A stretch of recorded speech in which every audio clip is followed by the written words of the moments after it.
სახელითა მამისათა და ძისათა და სულისა წმინდისათა ამინ. სიტყვა თქმული წმინდათა შორის მამისა ჩვენისა ლუკა ყირიმელისა. უგუნური მდიდრის იგავზე.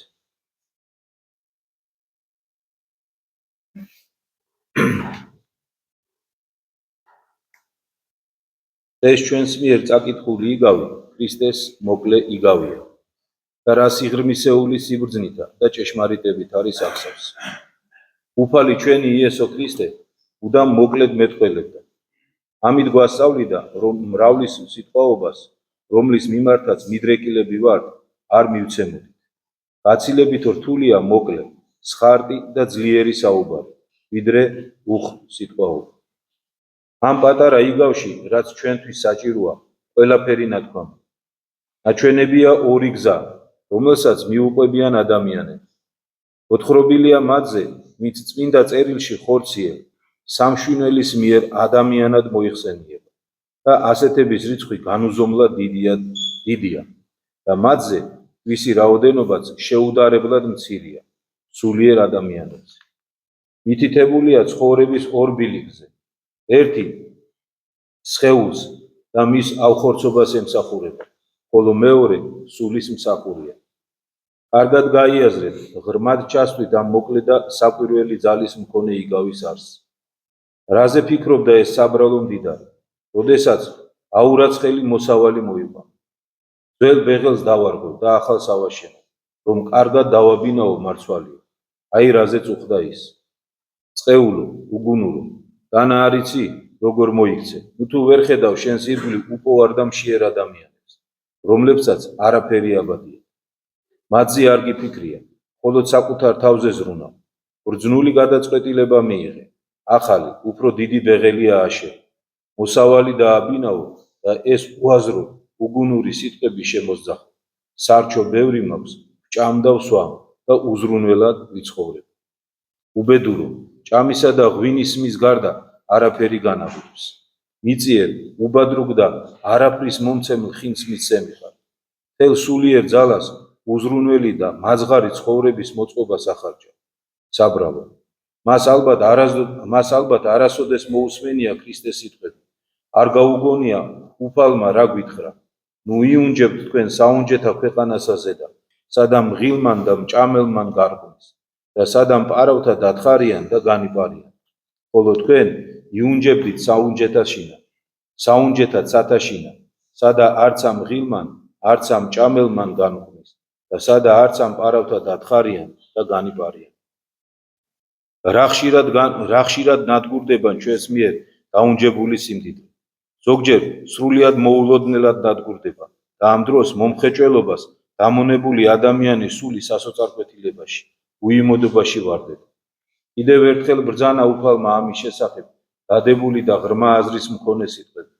რომელი არა არის ჩემთანა, იგი მტერი ჩემი არის და რომელი არა შეკრებს ჩემთანა, იგი განაგნებს. უფალო, შენ გვიბრძანებ არ მოვიხვეჭოთ მიწიერი სიმდიდრე, არამედ შენთან ერთად შევკრიბოთ და არ განვაბნიოთ. რას ნიშნავს ეს სიტყვები?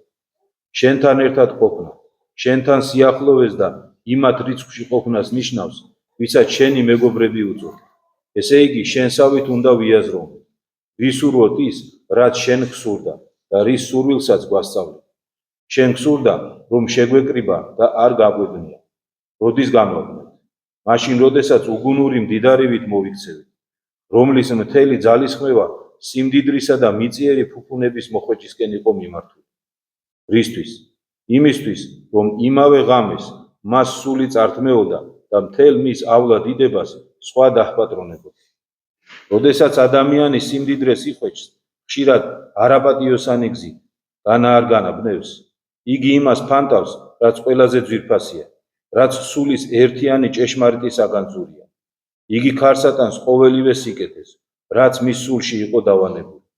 რამეთუ როდესაც ადამიანი თავიდან ბოლომდე სიმდიდრეზე, ჭამას, მასა და ფუფუნებაზე ზრუნავს, მის სულში იძინებს ან სრულიად ქრება ყოველგვარი ღრმა, სულიერი, სპეტაკი და სათუთი მისწრაფებები, რადგან ისინი მიწიერმა საზრუნავმა განდება.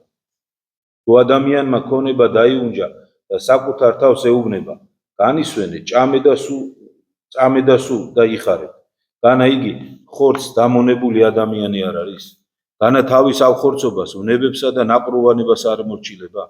განა აზროვნებას მოკლებულ არსებებზე, ცხოველებზე მაღლა დგას, რომლებსაც გაძღომის გარდა არაფერი ადარდება.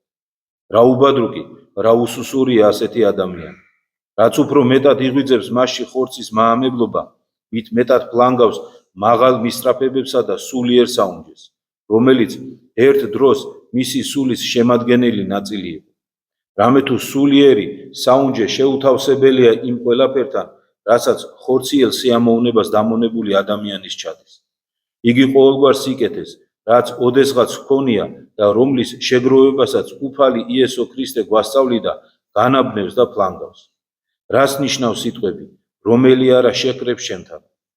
უზენაესი წესრიგის აღმასრულებლები უნდა ვიყოთ, ის უნდა მოვიხვეჭოთ, რაც ღვთის თვალში ფასეულია და არ განვაგნიოთ. ქრისტეს მცნებების აღსრულების ნაყოფი უნდა მოვიმკათ. სულით ღატაკნი, თავმდაბალნი, მომტირალნი გავხდეთ. ცრემლის უნარი მოვიხვეჭოთ, რაც ასეთი იშვიათობაა. სიამაყისა და უხეშობის ნაცვლად სიმდაბლე მოვიპოვოთ. მთელი გულით ვეძიოთ ღვთის სამართალი. მოწყალების საუნჯე გავამრავლოთ. გული გავისპეტაკოთ. მშვიდობის მყოფელები გავხდეთ. ქრისტეს რწმენისათვის ვდევნო. თუ უფალი ამგვარ ბედნიერებას დაუშვებს, მაშინ ბოლო ნეტარების სიტყვები ჩვენ გვეკუთვნის. ნეტარიყვნენ თქვენ, რაჟამს ყვედრიდან და გდევნიდან თქვან ყოველი სიტყვაი ბოროტი თქვენ დამომართ სიცრუით ჩემთვის. გიხაროდენ და მხიარულ იყვენით, რამე თუ სასყიდელი თქვენი ფრიადარს სათაშინა. აი თუ ადამიანი მთელ ძალისხმევასა და სულიერ მისწრაფებას გულის განსპეტებისაკენ მიმართავს, რათა ყოველმხრივ ღვთისათვის სათნო გახდეს, მაშინ სულ უფრო და უფრო მეტად დაგროვდება სულიერი საუნჯის ეს დიდი განძი მის გულში და მაშინ იგი ქრისტესთან ერთად შეკრებს. ხოლო როდესაც სიკვდილის დრო დადგება, ღვთის ანგელოზები ოქროს წინზე დადებულ მის კეთილ საქმეებს წინ წაუმძღვარებენ, იმ ყველაფერს, რაც დაუთესავს, სიყვარულს, მოწყალებას, ჭეშმარიტებას, უზენაესა და სპეტაკ მისწრაფებებს, თან წაიღებენ. და კურთხეული იქნება ასეთი ადამიანი. ის არ ჩავარდება უგუნური მდიდრის მდგომარეობაში, რომელსაც უფალმან უთხრა, უგუნურო, ამას ღამესა მიგიღონ სული შენი შენგან. რარი გაუცილებელია ქრისტეს ამ სიტყვების დამახსოვრება. იგი ხომ თითოეულ ჩვენგანს ეკუთვნის. განა არ იცით რა ხშირად როგორ უეცრად ყვდებიან ადამიანები. ამ წუთას ჩემი ძველი მეგობრისა და ექიმის შესახებ გარდაცვალების ცნობა მივიღე. სრულიად ჯანმრთელი და სიცოცხლით სავსე გახდათ. დასაძინებლად დაწვა და ვეღარ გაიღვიძე. როდესაც მატარებლის ვაგონში ადიხართ, ან ხომალდის გემბანზე ხვდებით, დარწმუნებული ხართ, რომ ცოცხალი დაბრუნდებით და გზაში არ დაიღუპებით.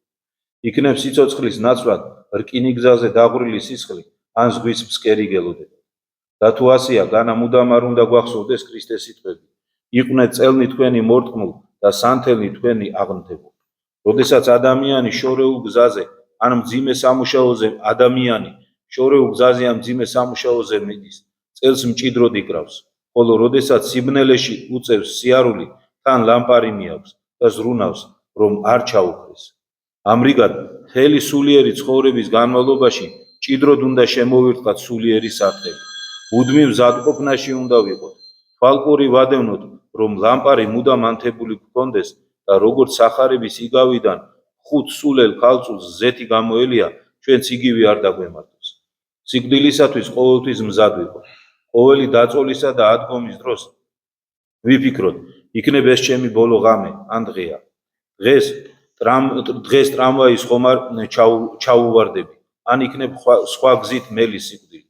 თუ ამგვარად ვიქნებით განწყობილნი, ქრისტეს ეს სიტყვები ჩვენ არ შეგვეხება. უგუნურო, ამას ღამესა მიგიღონ სული შენი. მას შევკრიბოთ ქრისტესთან ერთად. შევკრიბოთ მხოლოდ ის, რაც მისთვის სათნოა. უმრავლესობა იმას აგროვებს, რაც უფლისთვის სასურველი არ არის. აკი გითხარით, რომ ადამიანების უმეტესობას მხოლოდ ხორციელი სიამეს წყურია. სულიერი ადამიანები ცოტანი არიან. მცირეა მათი რიცხვი, ვინც თავის ცხოვრებას ღვთის სამსახურს უძღვნის, ვინც მთელი სიცოცხლის განმავლობაში გულის განწმენდას ცდილობს, აყურადებს მას, ვინც მუდამ სიყვარულის, სიმდაბლის რწმენის გამრავლებისკენ ისწრაფეს. არსებობენ გაცილებით მაღალი წესრიგის მქონე ადამიანები, ვიდრე ისინი, რომლებიც იმ საბრალოს გვანან ახალი ბეღლის აშენება რომ განუზრახავს. განამოწყალებას არ შეგვიძლია მივბაძოთ. აკი თავად უფალი იესო ქრისტე ბრძანებს. იყვენი თქვენ მოწყალე, ვითარცა მამაი თქვენი მოწყალი არს. ზეციური მამის მსგავსად